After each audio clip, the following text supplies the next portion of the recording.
Big 12 Sound Roundup. Check 1, 2. The best bites, cheap shots, and excuses from Saturday's postgame news conferences. First and 12. All I do is Win. no matter what. I love this. Win. I don't know, but I know we rushed enough to win.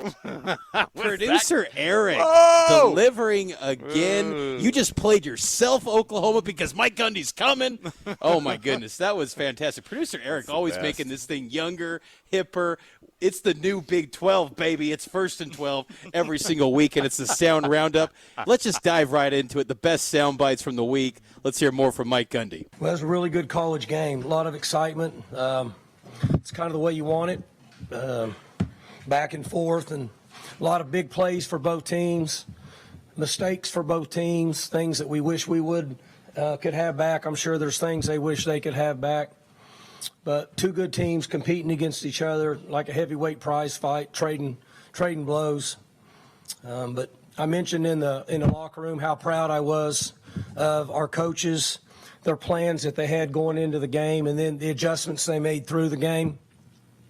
And our players' willingness to ride the wave, ups and downs, and just continue to go out and compete, play the next play. Most of the game, I watch faces and monitor body language and things.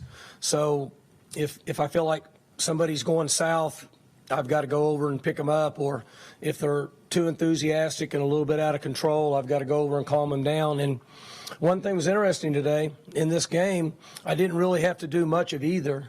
The excitement that was generated at times by our team was timely, and we didn't have anybody that really got down on themselves.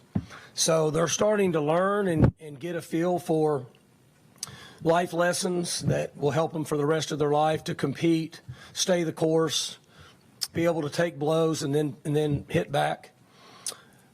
As far as the game, our ability to rush the football, again, I know we rushed enough to win. Coach Mike Gundy right there, that's where the progeny, of course, of the win.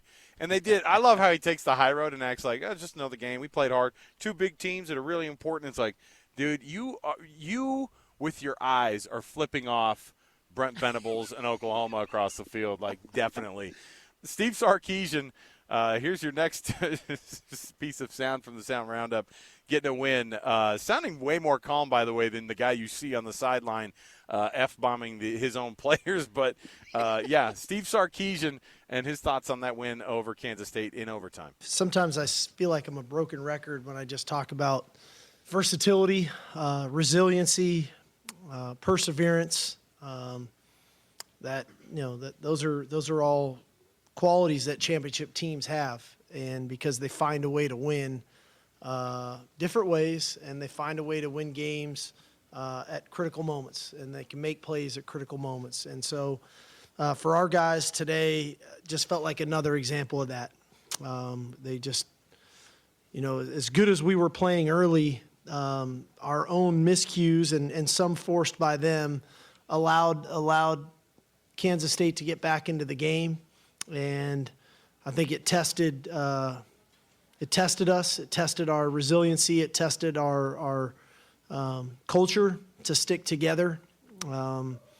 Because in the end, when you block a punt, they score off of that. When you throw a pick in your own end, they score off of that. When you fumble in your own end, they score off of that. Those are moments when some teams could break. When the game gets tied, you can't get the stop. And so through it all, could we play better? Could we found a way to play better at some key moments? Sure. But we played well enough at the most critical moment when the ball's on your own 4 or 5 yard line there for 4 straight snaps, and our defense was able to get the stop. So it was a great start to the game. I love the efficiency of which we were playing in all 3 phases.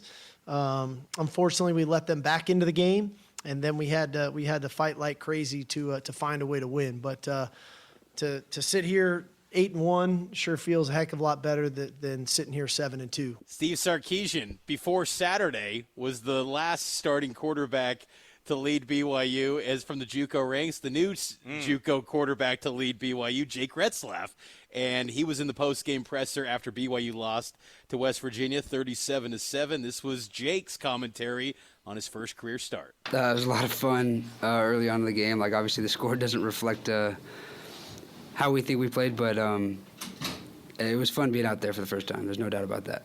Jake, how would you assess how you played? It's hard to say that sitting here right now. How I played, how we played was 37-7 at the end of the day. So, I'll have to go back and watch the tape and really figure out, what we got to do and how we got to be better and how I got to be better. I don't know how I play. I don't know the numbers or anything, but, we just got to play better as a unit and put some points on the board. We didn't do that this week. Do you feel like you showed enough to be the starting quarterback for the rest of the season? I don't know. Maybe, maybe not. That's not my decision. Like I said, I'll just go back to the tape and, dissect what I did and learn from that. I think that's A-Rod's decision at the end of the day. And so, I just know that I'm going to go out there and play my hardest and play my heart out every week. And whatever that comes to, I'll live with that. Did you feel like you were running a lot tonight in terms of just getting away from pass rush? No, I felt like I was running design runs a lot tonight, to be honest with you. I think that that was in the game plan this week. And we knew that we could steal some, and when they dropped 8, it's hard to throw when they drop 8, and so we're just going to run it with the quarterback. And I think we had some good designs, and we made some good yards. What did you see on the 4th and 2, where you midfield, first possession, I think it was, you guys went for it, got stuffed? Yeah, I just saw a lack of execution across the board. I made my read hand Aiden the ball. I think Aiden's a great runner, and I think he could get 2 yards. I don't know exactly what happened on the front end. I focused on my read on the backside. My read was to give it to Aiden and let him go to work. It was unfortunate we came up short because it was a really promising drive. But like I said, we got to execute better. Jake, what's up? I'm just curious your mentality when you break, contain. When do you look to pass versus when do you look to run? Because sometimes it breaks down and there's somebody open. I think you almost had a touchdown to Chase on one of those plays, and then others you take off. So I'm just curious when do you do which? Yeah, I consider myself a passer, and I run to pass for the most part, but I'm also not going to leave yards right in front of me, so I'm going to go get them most of the time. But, when I break the pocket, my eyes are still up a lot of the time, and I'm just trying to steal something from the defense. I think we did that a couple times, and then, when you got to turn and put your head down and run, you got to turn and put your head down and run and take the yards in front of you if they lock it up on the back end. It's not often they're able to lock up both the front end on the scramble and the back end, but they were able to do that some part. But, I think we ran the ball with quarterback pretty effectively tonight. Could have been better like anything, but, I feel like I'd run a throw and make opportunities for guys downfield. But when I could take it, I take it. The team was notified this week that you were going to be QB1.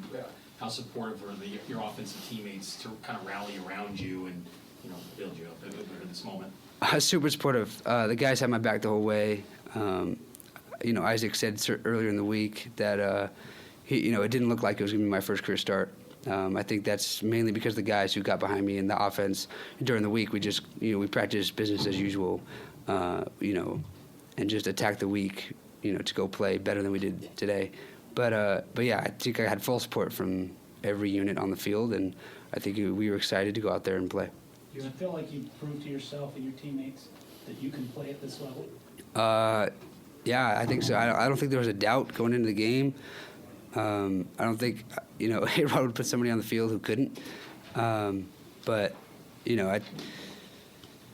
I think that it wasn't a matter of proving if I could play at the level. It was just a matter of going out and executing offense. And, like I said, we didn't do that well tonight. Do you have family here? Yeah, I did. I had a couple extended family, and my mom came too. What was that like, having them here? And I know the outcome wasn't what you wanted, but being able to play. It was incredible. I love playing in front of my family, and I feel like The Rock is your family a lot of times too at home. But playing in front of my family, it just means something special to me because I just know how proud they are of me and how much they want to see me succeed. So it's just another motivating factor to go out there and play well. What's going to keep this team together through this adversity on a 2-game skid now? I'll tell you what, I think this team has got a lot of great unity to it. I think that these guys really love each other. I think that we have something special here. I think that, 2 losses in a row hurts. There's no doubt about that. But I think we're pretty good at having the mindset that, we're definitely going to look at this tape hard and fix the mistakes that we made. But at the end of the day, we're not going to be able to do anything about tonight. We can't go back to Saturday at 7 p.m. You know what I mean? So we gotta move on and not forget it, learn from it. A saying that an old friend of mine once says, the L's in the loss column are not for losses, they're for lessons. So we just got to go back and learn from it and play better next week. How much of the playbook was is still operating with you compared to Keaton from what you could tell and what you've kind of learned of this offense? Wow. Thanks, Slade. Gosh. I'll get out of your way, all right? Jeez, man. Interview's over. Shut it down. Yeah, I don't think there's, a different playbook we play with. I think that A-Rod is a really good play caller, and he's good at what he's been good at is calling plays to his quarterback. So I know the whole playbook's available, but I also know there's a part of the playbook that A-Rod loves me in. And so I think that he's going to try to do that more. Tough spot for him to be in. And, the idea of like, hey, did you have fun out there? Like it's all, it's 37-7. But, yeah, I like getting the opportunity to start, but nobody wants Good to on lose the mic, though.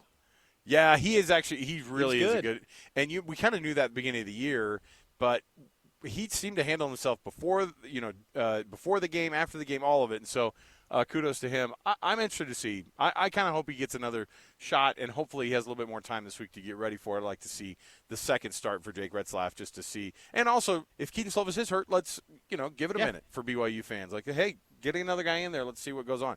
All right, we'll take the break here. We'll come back. When we return, we have our Four Corners whip around. And, boy, it's a wild one this weekend for the teams that are joining the Big 12 next year from the Pac-12. Stay with us. It's 1st and 12, 97.5, the KSL Sports Zone, and KSL News Radio. Alex, Kirry, Mitch Harper. Stay with us.